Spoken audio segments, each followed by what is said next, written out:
हमारे बुरे वक्त के पीछे हमारी बदअमालियों का ज़्यादा हाथ दिखाई देता है कि हमने सही वक्त पर सही प्लानिंग्स नहीं की, सही इन्वेस्टमेंट नहीं की। अच्छा देखिए, thank you very much first of all मुझे लेने के लिए। बिल्कुल ये बिल्कुल सही बात है कि हमने वक्त पे प्लानिंग नहीं की, वक्त पे जो है वो सरमायाकारी नहीं की जो कि हमें करनी चाहिए थी अपने इंफ्रास्ट्रक्चर में, अपने लोगों में। और पॉलिसी बेहतर करनी चाहिए थी, पॉलिसी कंसिस्टेंसी लानी चाहिए थी, पॉलिटिकल स्टेबिलिटी हमारे यहाँ उस तरह से नहीं रही। तो और लॉ एंड ऑर्डर की सिचुएशन भी जो है आपको पता है अप एंड डाउन होता रहा उसमें भी। तो ये सारे फैक्टर्स हैं जिन्होंने जो है वो कंट्रीब्यूट किया है मुल्क की जो है वो वीक मईशी हालात की तरफ। और अब मुझे लगता है यहाँ से ऑनवर्ड्स हमें सोचना है कि हम क्या वो अपनी गलतियां कर चुके हैं जो हमें नहीं दोहरानी, और हम उन पर काबू पाएं और अपनी वीकनेसेस को जो है अपनी स्ट्रेंथ्स में जो है कन्वर्ट करें। बहुत मुल्कों ने ये किया है और रीजनल ममालिक हैं आपके सामने, इंडिया है आपके सामने, बांग्लादेश है आपके सामने, चाइना है, वियतनाम है, थाईलैंड है, मलेशिया है, बहुत सारे, इंडोनेशिया है, बहुत सारे कंट्रीज है, टर्की है जिनके यहाँ प्रॉब्लम्स हमेशा रही है, लेकिन इकोनॉमी को उन्होंने प्रायोरिटी दी है और इकोनॉमिक जो पॉलिसी होती है उसको उन्होंने कंटिन्यू किया है। इकोनॉमिक जो पॉलिसी कंसिस्टेंसी है और प्रिडिक्टेबिलिटी सबसे बड़ी चीज होती है। जो भी इन्वेस्टर होता है वो ये सोचता है कि प्रिडिक्टेबल जो है वो कितना ज्यादा है, ये कंट्री कितना ज्यादा डायरेक्शन जो है, कितना ज्यादा डायरेक्शन जो है बेहतर है इनकी, और विजन क्या है। तो ये मेरा ख्याल बहुत कंपेरेटिव दुनिया है और हमें ये बड़ा सोचना पड़ेगा, अदरवाइज हम बहुत पीछे रह जाएंगे और बड़े प्रॉब्लम्स होंगे। और हमारी एक बड़ी इकोनॉमी, बड़ा साइज है, पॉपुलेशन हमारी बहुत ज्यादा है, तो हम अफोर्ड नहीं कर सकते कि हम जो है अपनी इकोनॉमी को वीक करें, वीक चलाते रहें। तो खुर्रम साहब, हम ये कह सकते हैं कि हमारी सनती तरक्की का इन्हिसार जो है हमारे एनर्जी क्राइसिस के हल होने पर है, और अगर खुदा न खास्ता हम तवानाई के शोबे से जुड़े अपने मसाइल हल ना कर पाए तो क्या नतीजा निकल सकता है? अच्छा देखिए, इसमें ना चार चीजें, चार जो है ऐसे फैक्टर्स हैं, 4 से 5 जो बड़े इंपॉर्टेंट हैं, जिनको प्रायोरिटी मेरे ख्याल में मिलनी चाहिए। और इनको अगर हमने प्रायोरिटी की तो ये शॉर्ट टू मीडियम टर्म में हमें बड़ा जो है इसका एक फायदा हो सकता है। तो एक तो सबसे बड़ा जो फैक्टर है वो जो है वो कर्जा है। कर्जा जो है वो बहुत ज्यादा इस वक्त हमने जो है वो एक्यूमुलेट किया हुआ है, खासकर बैरूनी कर्जा। और बैरूनी कर्जे में भी आप ये देखें अगले 3 सालों में हमें कम से कम जो है कोई 60-70-75 बिलियन डॉलर जो है हमें चाहिए। और वो 75 बिलियन डॉलर हम कैसे जो है वो पे करेंगे, ये एक स्ट्रेटजी हमारे पास होनी चाहिए। क्या हम अपने दोस्त ममालिक के साथ मिलके उनके साथ ये डिस्कस कर सकते हैं कि आपने जो हमें कर्जा दिया है, एक तो IMF वर्ल्ड बैंक है, उसके अलावा जो है सऊदी अरेबिया है, चाइना है और UAE है। उसके अंदर भी चाइना जो है सबसे ज्यादा आपने कर्जा चाइना से लिया हुआ है अगर सिंगल कंट्री की बात करें। तो इनके साथ हमें बैठ के ये बात करनी है कि क्या हम इन कर्जों को इनकी मुद्दत बढ़ा सकते हैं ताकि हमें कुछ रूम मिले जिसमें हम जो है पे नहीं कर सकते अभी, और 2 साल 3 साल का हमें मौका मिल जाए। इसी तरह हम UAE से भी बात कर सकते हैं, सऊदी अरेबिया से बात कर सकते हैं। ये सारे हमारे पार्टनर कंट्रीज रहे हैं और इनके पास बड़े फंड्स हैं, बहुत बड़े फंड्स हैं जो कि इन्वेस्ट करते हैं पूरी दुनिया में, और वो हम क्यों नहीं उसका फायदा उठाते हैं। इसी के साथ हम वर्ल्ड बैंक एंड IMF इनके साथ मिलके जो मल्टीलेटरल जिसे कहा जाता है कर्जा, उसे हम किस तरह से बेहतर कर सकते हैं। तो ये हमें इस मरतबा बात करनी पड़ेगी। ये जो प्लान है ना IMF का जो हम करने जा रहे हैं, ये एक छोटा प्लान नहीं होगा, ये ज्यादा अरसे के लिए होगा और जो है बड़ा साइज इसका होगा। लेकिन उसके साथ साथ इस तरह के जो मामला है ये हमें तय करने पड़ेंगे कि कर्जा हमने कैसे हैंडल करना है, नंबर 1। वैसे कर्जा हमारे पास बहुत ज्यादा नहीं है, हमारी इकोनॉमी का अगर आप परसेंटेज देखें ज्यादा इस तरह से है कि हमारे पास डॉलर की लिक्विडिटी नहीं है, डॉलर्स नहीं है हमारे पास, एक्सपोर्ट्स नहीं आ रहे, इन्वेस्टमेंट्स नहीं आ रहे, और इकोनॉमिक स्टेबलाइजेशन की वजह से इकोनॉमी तक थोड़ी बैठी हुई है और स्टेबलाइज हो गई, ये अच्छी बात है। तो एक तो कर्जा हो गया। दूसरा बड़ा जो फैक्टर है वो एनर्जी का है, और एनर्जी जो है हमें सस्ती एनर्जी भी बनानी है और उसकी जो सप्लाईज है उनको भी इंश्योर करना है इंडस्ट्रीज को कि आपको सस्ती और कंपेटिटिव जो है वो एनर्जी मिले, ताकि हमारी इंडस्ट्री जो है एक्सपोर्ट कंपेटिटिव हो जाए। क्योंकि यूटिलिटी जो है ना वो की फैक्टर है। ये जो इलेक्ट्रिसिटी प्राइसेस हैं, गैस प्राइसेस हैं, या ऑल्टरनेट्स की प्राइसेस हैं, ये की फैक्टर होते हैं। खुर्रम साहब, अगर इस मामले में हम SIFC के किरदार की बात करें तो गैस के शोबे के गर्दिशी कर्जों को निपटाने के प्लान पर भी गौर कर रही है, जिसके मुताबिक सिस्टम में 600 अरब से ज्यादा का कैश फ्लो लाकर गैस कंपनियों और सप्लायर्स के दरमियान अदायगियों का मामला हल किया जाएगा। आप इस प्लान को किस तरह देखते हैं?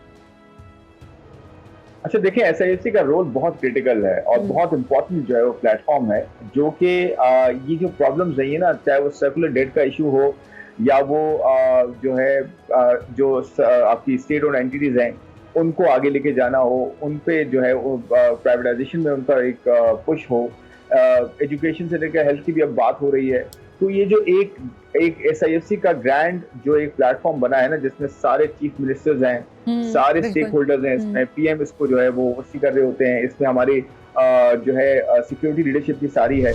तो मेरे ख्याल में ये सर्कुलर डेट का, गैस का मसला हल होता है, बिजली का सर्कुलर डेट का मसला है, एनर्जी का ओवरऑल जो है वो जो प्रॉब्लम्स हैं वो हल किए जाते हैं। और ये जो है क्रिटिकल प्लेटफॉर्म है कि पूरी ब्यूरोक्रेसी को, पूरे मशीनरी को, होल ऑफ द गवर्नमेंट जो कॉन्सेप्ट होता है उसको इन्फोर्स कर रहा है। तो मेरे ख्याल में ये बहुत अच्छा है। लेकिन हमें इससे और क्या चीज सोचनी होगी, हमें बेसिकली अपने इकोसिस्टम को बेहतर करना होगा, अपनी जो मैक्रो इकोनॉमी है उसको बेहतर करना होगा, जिसमें कॉस्ट ऑफ डूइंग बिजनेस कम करना होगा, टैक्सेस को, इंटरेस्ट रेट्स को कम करना होगा, इन्फ्लेशन को नीचे लाना होगा, अपनी मैक्रोस को स्टेबलाइज करना होगा मजीद, जिसमें रुपया भी है, जिसमें जो एक्सटर्नल अकाउंट है हमारा, क्रेडिट अकाउंट डेफिसिट है, उसको हमने मैनेजेबल लेवल पे लेके जाना होगा, फिर एक्सपोर्ट्स को बेहतर करना होगा। तो बहुत सारी चीजें हैं। लेकिन ये अच्छी बात है कि SIFC अगर इस तरह के जो प्रॉब्लम्स हैं उनको रिजॉल्व करती है एक अच्छे रिजॉल्व के साथ, और फिर उसकी वजह से इन्वेस्टर ये देखता है कि ये मसले हल हो रहे हैं, अब जो है स्मूथ एक ट्रैक बनता जा रहा है, अब इन्वेस्टमेंट की जा सकती है। तो मेरे ख्याल में एक बहुत बड़ा क्रिटिकल रोल है ये, जो कि पूरा हो तो उसकी वजह से सरमायाकारी में बेहतरी हो सकती है। बिल्कुल, आपने ठीक कहा। अच्छा खुर्रम साहब, अगर हम अपने ज़खायर की बात करें तो गैस के ज़खायर की मौजूदगी और माजी में तेल की तलाश के हौसला अफजा नताइज के बावजूद हमारे यहाँ तेल गैस की तलाश का काम और ज़खायर से इस्तेफादा करने का काम भी ठप पड़ा है। इसकी वजह क्या है? फिर क्या हम ये कह सकते हैं कि हुकूमत इस मामले में एक्टिव नहीं है, या जो मुतल्लिका इदारे हैं वो इन चीज़ों में एक्टिव नहीं है?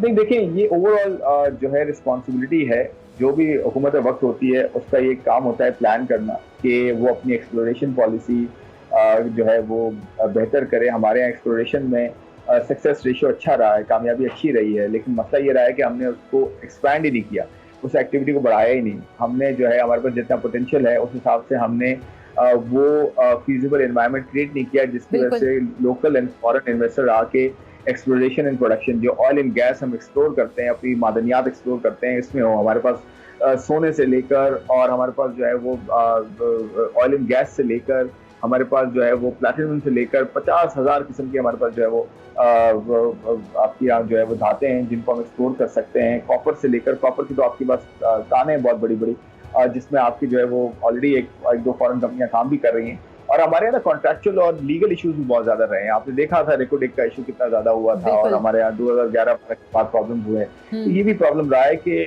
हुकूमत वक्त और फिर जो जुडिशियल सिस्टम है हमारा, इन दोनों ने मिल के उस तरह से रोल उस तरह से प्ले नहीं किए हिस्टोरिकली, जो कि अब कर सकते हैं।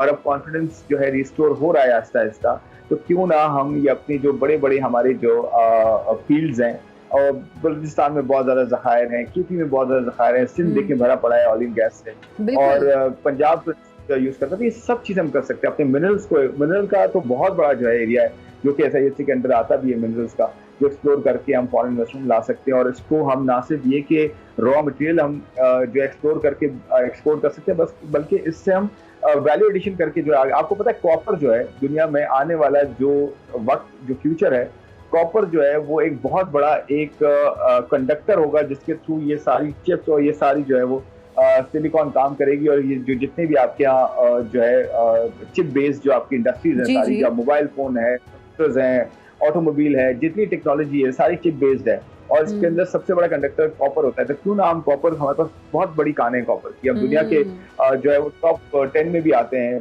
कोल में भी आते हैं, कॉपर में भी आते हैं, 50 और चीजों में आते हैं।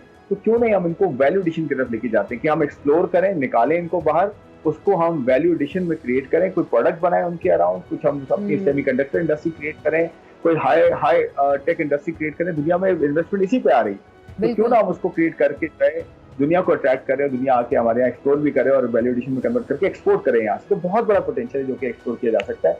सिर्फ इस बात की जरूरत है कि टीम हमें चाहिए, बड़ा प्रोफेशनल टीम हमारे पास आए और वो डील करे, और जो है हमारे पास पॉलिसीज अच्छी हो, एनवायरनमेंट हमारा बेहतर हो, इकोसिस्टम बेहतर हो, लॉ एंड ऑर्डर बेहतर हो, सब कुछ, तो सब क्यों नहीं आएगा इन्वेस्टर।